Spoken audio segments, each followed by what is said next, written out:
Okay, so I've drawn my square and it overlaps some of the other kind of grouped objects, but I'm quite pleased with it. And the first thing I'm going to do is choose a bright background. So I'm going to go for a highlighter. And when I do my background, I outline very carefully the objects first and the edges. And then all the way very carefully into here. And then once I've outlined it, like that, and I'm trying to keep within the space, then I can colour. But with my colouring, I'm making sure I'm going in the same direction. So I'm just kind of going up and down here. I'm not going to go up and down, left to right, all over the place. I'm just going to try and keep it nice and solid. Okay, so colouring it really nicely in what we call a block colour.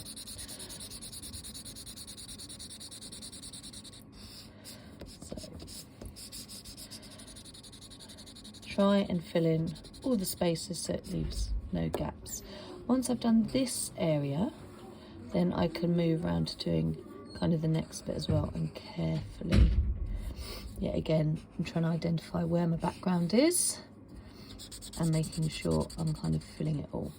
Okay, so once I have got this filled in a nice bold colour, then I've got to make some decisions about what my other colours of my objects are going to be. So I'm going to go for things that kind of might complement it a bit. Oops. So I've got these flip-flops here. So I'm going to go, I think, darker for the flip-flop strap.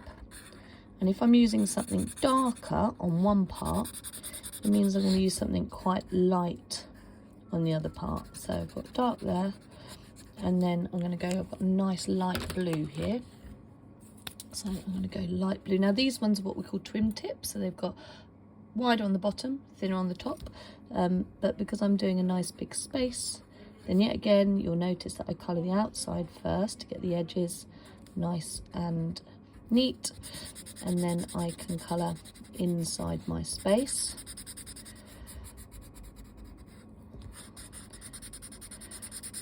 And I'm just going to build up my picture, just the area inside that square that I've gone off like that. So thinking about dark and light in one bit, thinking a nice bold background.